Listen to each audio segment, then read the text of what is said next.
You replay it at 2 a.m., the thing you said wrong. The look on their face. The version of the argument where you finally win. It happened years ago, maybe decades. But your brain drags it back out like it happened 5 minutes ago. Why won't it let go? The easy answer is that you're overthinking. That you need to just move on. But the real answer is far stranger. Your brain isn't malfunctioning when it replays the past. It's doing exactly what it was built to do. Start with a simple fact: your brain did not evolve to make you happy. It evolved to keep you alive long enough to pass on your genes. Happiness was never the goal. Survival was. And for most of human history, survival meant remembering danger. Think about your ancestors on the savannah. A rustle in the grass. A shadow near the waterhole. If that shadow turned out to be a predator and they survived, their brain did something crucial. It didn't just file the memory away. It replayed it. Again. And again. It burned the details into memory so deep that the next time they saw that shadow, they didn't have to think. They just ran. Psychologists call this the negativity bias. In 2001, researcher Roy Baumeister published a landmark paper titled "Bad is Stronger Than Good." His team found that negative events, emotions, and feedback have a far greater impact on the brain than positive ones of equal intensity. One insult outweighs 10 compliments. One failure looms larger than 10 successes. Your brain isn't broken. It's just ancient. But the replaying isn't random. It's highly targeted, specifically at the moments that feel unfinished. In the 1920s, a psychologist named Bluma Zeigarnik noticed something odd while sitting in a Vienna cafe. Waiters could remember incredibly complex, unpaid orders in perfect detail. But the moment the bill was paid? The memory vanished. She took this into the lab, discovering what we now call the Zeigarnik Effect. Unfinished tasks stick in our minds far longer than completed ones. Your brain treats an unresolved argument the exact same way that waiter treated an unpaid order. Open. Pending. Unfinished business.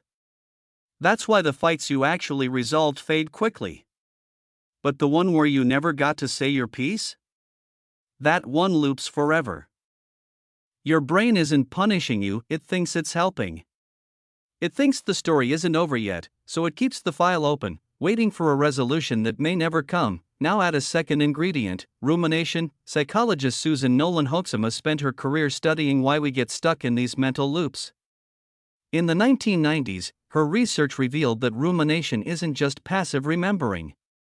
It's an active mental strategy, one your brain mistakes for problem solving. When you replay an old wound, part of you genuinely believes you're doing productive work.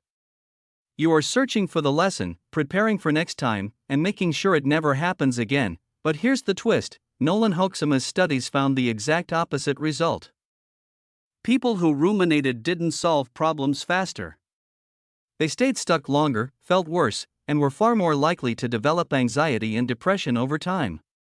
The tool your brain thinks is fixing the problem is often the very thing keeping the wound open. So why hasn't evolution weeded this out? Because for most of human history, the math worked.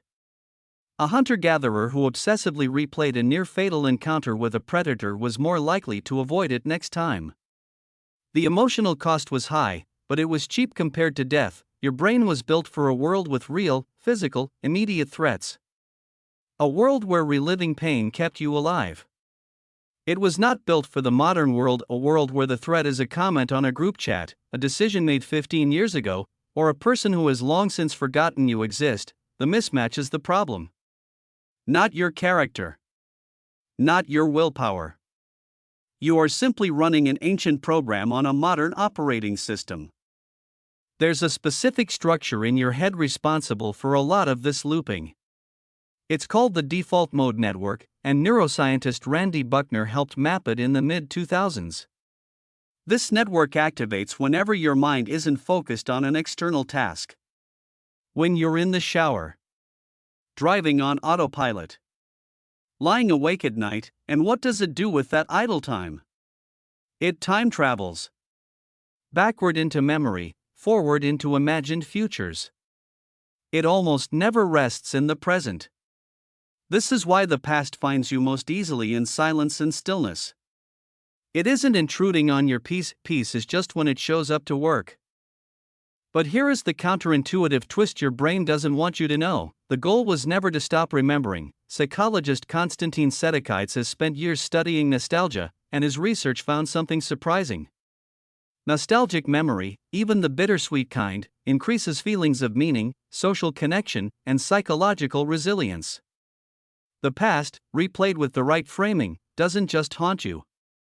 It can anchor you. The difference between a memory that heals and a memory that hurts isn't the memory itself. It's the ending you give it. Rumination keeps replaying the scene without resolution. Reflection replays the scene to find the resolution the moment never got. That's the shift. Not forgetting the past. Finishing it, think about the last time an old memory suddenly lost its grip. It probably wasn't because you magically forgot it. It was because something changed the ending. You understood why it happened. You forgave someone, including yourself. You found the lesson your brain was searching for the entire time. The Zeigarnik Effect works in reverse, too. Close the file, even imperfectly, and the mind stops guarding it, so the next time you find yourself back in that argument at 2 a.m., know what's actually happening. This isn't weakness. This isn't a flaw in you specifically. This is a 100,000-year-old survival system, still running. Still trying to protect a version of you that no longer exists in that same danger. Your ancestors needed to remember the shadow by the waterhole. You don't. But the machinery doesn't know the difference yet. Maybe the past isn't holding on to you, maybe you're the one still waiting for it to end.